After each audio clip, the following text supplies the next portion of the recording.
Señal Internacional. El primer ministro de Canadá, Justin Trudeau, invitó al presidente de México, Andrés Manuel López Obrador, a una conversación virtual sobre la ayuda humanitaria para Ucrania.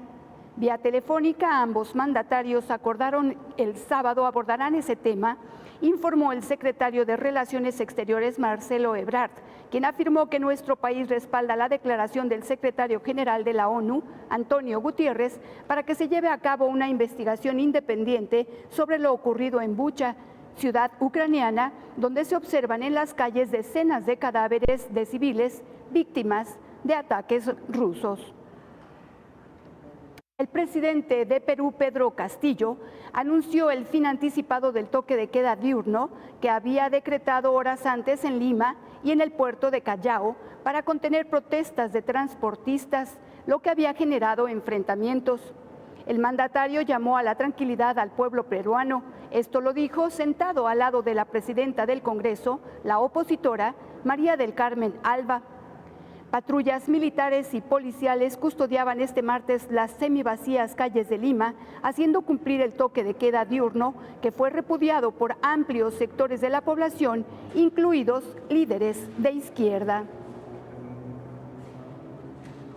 El gobierno de Ucrania requiere ayuda de las Naciones Unidas para frenar los crímenes de guerra. El presidente ucraniano Volodymyr Zelensky declaró este martes ante el Consejo de Seguridad de la ONU que los militares rusos deben ser juzgados inmediatamente por crímenes de guerra, acusando a las tropas del Kremlin de las peores atrocidades desde la Segunda Guerra Mundial.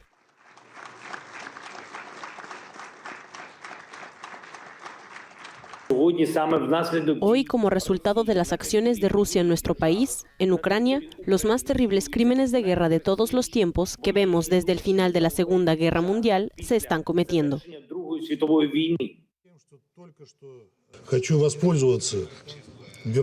Simplemente quiero aprovechar la presencia virtual aquí del presidente de Ucrania y me gustaría dirigirme a él directamente.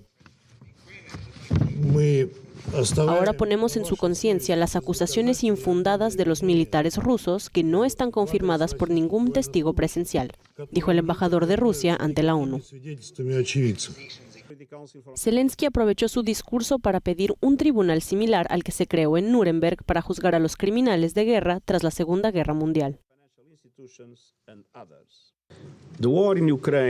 La guerra en Ucrania es uno de los mayores desafíos que se han planteado al orden internacional y a la arquitectura de la paz mundial, fundada en la Carta de las Naciones Unidas, por su naturaleza, intensidad y consecuencias.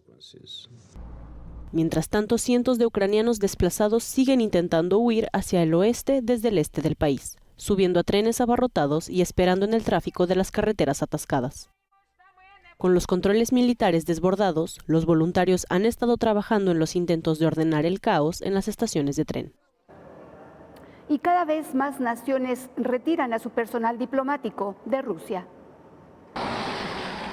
Italia, España, Suecia y Dinamarca se unieron a los aliados de la Unión Europea en la expulsión de diplomáticos rusos y enviaron a casa a unos 150 en las últimas 48 horas. Estas expulsiones se producen tras la condena internacional de los asesinatos en la ciudad ucraniana de Bucha, cerca de Kiev, donde se descubrieron decenas de cadáveres tras la retirada de las tropas rusas.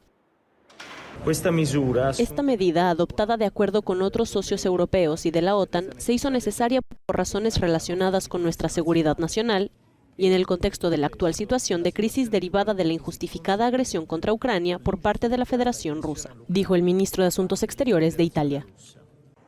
Por su parte, Moscú ha rechazado las acusaciones de que sus fuerzas son responsables, sugiriendo que las imágenes son falsas o que las muertes se produjeron después de su retirada.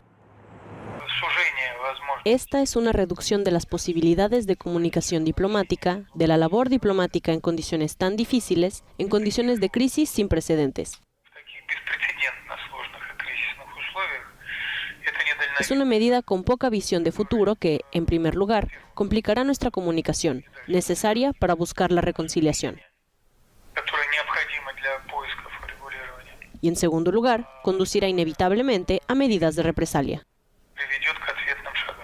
Según un recuento de AFP, los países de la UE han expulsado a unos 260 diplomáticos rusos desde el inicio de la invasión. El 29 de marzo, Rusia declaró que en respuesta expulsaba a 10 diplomáticos de Letonia, Lituania y Estonia. Hasta aquí la información más relevante en México y el mundo. Carlos, regresamos contigo. Muchas gracias, Nelda. Buenas noches. Muy buenas noches.